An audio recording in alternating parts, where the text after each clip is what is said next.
युवराज जी, जिस तरह अभी शांतिक धरने पे आप बैठे हुए हैं, लेकिन चुनाव से पहले आप लोग तो कहीं दिखते नहीं ईवीएम को लेकर के। चुनाव खत्म हुआ, आप लोग ईवीएम पे हल्ला कर रहे हैं। देखिए, ईवीएम के लिए हमने पहले से भी कहा था कि ईवीएम फिक्सिंग है और उसके अंतर्गत में काफ़ी हमने जो विचार किया था, परंतु उस समय इतना विश्वास नहीं था कि इस प्रकार से करेंगे। इन्होंने पहले भी कई बार ऐसा किया है, अब की बार भी किया है। अब की बार तो केजरीवाल से और इनका जो कि फिक्सिंग थी कि तू पंजाब ले ले, हमको उत्तर प्रदेश दे दे, ये बात हमें पहले ही मालूम पड़ चुकी थी। हमारे प्रत्याशी काफ़ी आगे आ गए थे, इन लोगों के हृदय में बहुत दिक्कत हुई थी। मैं ये कहना चाहता हूँ, हर स्थिति से हर पार्टी को इन्होंने समाप्त किया है, हर पार्टी को समाप्त करने की कोशिश की है। और ईवीएम मशीन के विषय में बताना चाहता हूँ, सबके प्रमाण प्राप्त हुए हैं। जो बड़े बड़े अफसर हैं उनकी जो कि वीडियो रिकॉर्डिंग हमारे पास में है, ऑडियो रिकॉर्डिंग हमारे पास में है, कुछ सोशल मीडिया पर भी वायरल हुई हैं। आप सभी को मालूम है, यदि सोशल मीडिया ना होती तो बड़ी मीडिया तो बिल्कुल मोदी की बिकी हुई है। तो मैं ये कहना चाहूँगा, आप हमारा सब साथ दीजिए। ईवीएम मशीन का हम विरोध करते हैं, जिसमें सैकड़ों पार्टी हमारे साथ हैं, और यदि 28 तारीख तक हमको इसका ठोस आश्वासन नहीं मिला तो हम 31 तारीख से सैकड़ों पार्टियां हमारे साथ होंगी।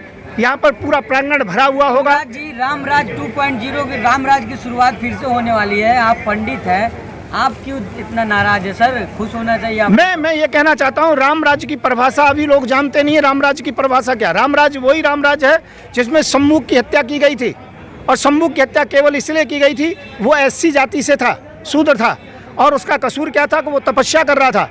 अर्थात वहाँ पर जो कि शिक्षा का अधिकार भी नहीं शूद्रों को रामराज में। मैं ऐसे रामराज को स्वीकार नहीं करता हूँ। शायद और कोई विरोध करे तो उसे देशद्रोही कहेंगे, नास्तिक कहेंगे, पर मैं ये कहना चाहता हूँ, अम्बेडकर बाबा का राज सबसे अच्छा है। यहाँ पर हिंदू, मुस्लिम, सिख, ईसाई सब बराबर हैं। और दूसरा क्या है, ब्राह्मण, क्षत्रिय, वैश्य, दलित सब बराबर हैं, एक थाली में भोजन करते हैं, और लगभग धीरे धीरे करके एक रोटी और बेटी हो रही है। हमारा समाज एकजुट होना चाहिए। हमारे समाज के अंतर्गत में जो दरार है जाति और धर्म की, ये समाप्त होनी चाहिए।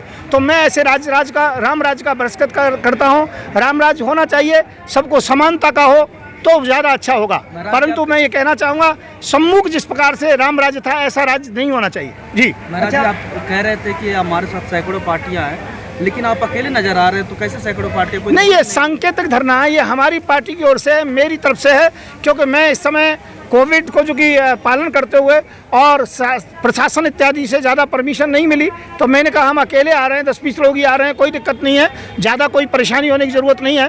तो मैं ये कहना चाहता हूँ, हमें ज़्यादा जो कि परमिशन भी नहीं मिली है। अब 20 आदमी की परमिशन मिली है, इसमें 20 से ज़्यादा तो आप लोग भी हैं, मीडिया वाले भी हैं। तो मैं ये कहना चाहूँगा, आजकल सांकेतिक धरना है। महामहिम मोदी जी के पास में जो कि लेटर जाएगा, रिसीविंग प्राप्त होगी, और बताया जाएगा उसमें कि ईवीएम मशीन को हटा के बैलेट पेपर पर चुनाव कराया जाए। इसमें काफ़ी घोटाले मिले हैं, निष्पक्ष जांच होनी चाहिए। 28 तारीख तक हमें आश्वासन इस बात का मिले कि हाँ, इस बात पर सरकार काम कर रही है, महामहिम महोदय जी काम कर रहे हैं, निर्वाचन आयोग इस बात पर जो कि विचार कर रहा है। यदि ये आश्वासन मिला तो कोई दिक्कत नहीं, हम शांति से बैठ जाएंगे, समय का इंतजार करेंगे। और यदि लिखित में हमें आश्वासन नहीं मिला तो 31 तारीख से सैकड़ों पार्टियां हमारे साथ हैं, और हम महा आंदोलन करेंगे, राष्ट्रव्यापी आंदोलन करेंगे। ईवीएम मशीन के खिलाफ में वही आंदोलन करेंगे जिस प्रकार से हमने CA NRC के लिए कहा था। पूरे देश में शाहीन बाग भी बैठे थे, उसमें मुझे जेल भी जाना पड़ा था। जिस प्रकार से हमने किसान आंदोलन किया था, उसमें हमको आतंकवादी तक भी कहा गया था, पर किसान बिल वापस लेना पड़ा था। इसी प्रकार से ईवीएम मशीन के विरोध में हम आंदोलन करेंगे। हमें चाहे आतंकवादी कहें, चाहे कुछ भी कहें, परंतु बैलेट पेपर को पास करा करके रहेंगे। सर, जो चुनाव हुआ है उसमें जो राजनेता है वो खामोश है, और जब तक राजनेता बोलेंगे नहीं तब तक आपकी आवाज़ तो बुलंद होगी नहीं। आप आवाज़ तो दबा दिया जाए। नहीं, देखो, राजनेता क्यों नहीं बोल रहे? उनको डर है। सरकार हर बात में जांच की बात करती है। जो भी कोई आगे बढ़ता है, कोई भी पार्टी आगे बढ़ती है, उसकी जांच की बात की जाती है।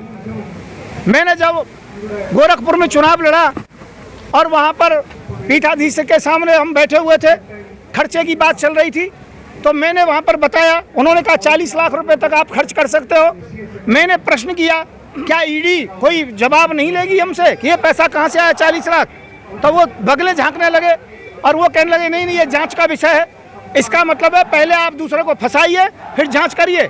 मैं ये कहना चाहता हूँ, हम इसका विरोध करते हैं। और जांच के बहाने से बड़े बड़े लोगों को दबाया जाता है। मायावती की आवाज़ बंद कर दी है। मायावती अंतिम सांस ले रही है, वेंटिलेटर पर है, ऑक्सीजन चल रही है उसकी पार्टी की, ऐसी पोजीशन पहुंचा दी है। जांच के बहाने से उसके भाई को जेल डालने के बहाने से, रेप का केस लगाने के बहाने से, मेरे ऊपर भी कई बार रेप के केस लगाए गए जब मैंने ये कहा गाय का मांस विदेश नहीं जाना चाहिए। मैं ये कहना चाहता हूँ राजनीति में इसलिए आया हूँ क्योंकि ये जितनी भी गंदगी है वो दूर होनी चाहिए।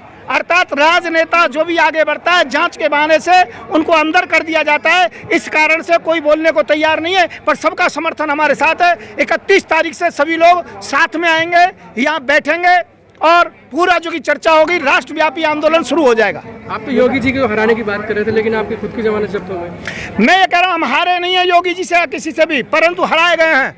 ईवीएम मशीन की बात इसीलिए कर रहे हैं। मैं ये कहना चाहता हूँ काफ़ी ऐसे प्रत्याशी हैं जिनके जो कि 450 वोट उसके परिवार की हैं और उसके गांव से उसको 1700 वोट पड़ी हैं।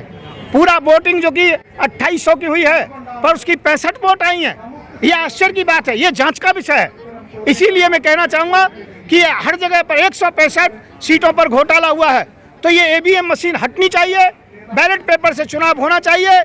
हम ऐसे निर्णय को नहीं मानते हैं, किसी की हिम्मत देश में नहीं है, किसी भी राजनेता की। इसलिए मैं आया हूँ। CA NRC का भी मुद्दा, मैं आगे आया तभी आगे चला, मुझे जेल जाना पड़ा, किसान आंदोलन में जेल जाना पड़ा, वो मुद्दा भी तभी आगे आया, उसमें हमें सफलता मिली। CA NRC में सफलता नहीं मिली, पर जो कि ईवीएम मशीन में हमें सफलता मिलेगी।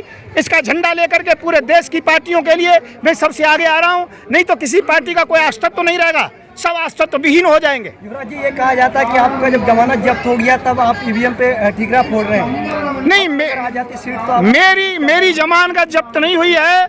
मैं आपको बता दूं, मैं समाजवादी पार्टी को, कुछ पार्टियों पर हमने समर्थन दिया था और वहां पर जीत रही थी और उसके केवल 200-300 वोटों से हार हुई है, और वो भी 5-5, 6-6 बार रिकाउंटिंग करने के बाद। रिकाउंटिंग का मतलब क्या होता है ईवीएम मशीन के अंतर्गत में? इसलिए हम इस बात के लिए आंदोलन के लिए आया हूं और हमारे साथ पूरा देश है, देश की भावनाएं हैं, छोटी मोटी सभी पार्टियां, सैकड़ों पार्टी हमारे साथ हैं, जो 28 तारीख तक हम इंतजार कर रहे हैं। हमें ठोस आश्वासन दिया जाए, नहीं तो 31 तारीख से देश में महाआंदोलन होगा, किसान आंदोलन से बड़ा आंदोलन होगा, जाट आंदोलन से बड़ा आंदोलन होगा, CA NRC के आंदोलन से भी बड़ा आंदोलन शुरू हो जाएगा। आप जीत की बात कर रहे हैं, लेकिन आपको तो कुल 400 वोट मिले। मैंने कहा कि मैंने तो वहाँ उनको समर्थन दिया है। मैंने जब देखा कि मेरी वजह से समाजवादी पार्टी भी हारेगी, हम भी हारेंगे, तो अखिलेश को मैंने फ़ोन किया, उनके मामा को फ़ोन किया, अखिलेश को बुलाया चुनाव से 3 दिन पहले, 4 दिन पहले, और मैंने उनको समर्थन दिया था।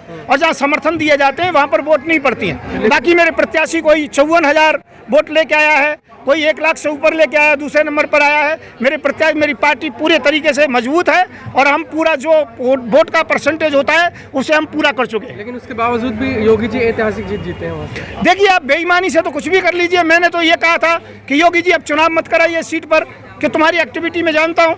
वहाँ के अधिकारी डरे हुए थे, वहाँ का प्रशासन डरा हुआ था, सब लोग डरे हुए थे।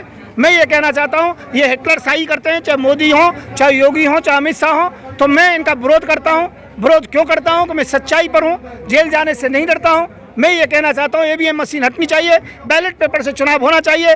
मोदी जी कहते थे कि ये हुआ कि नहीं हुआ, सबसे हाँ कराते थे।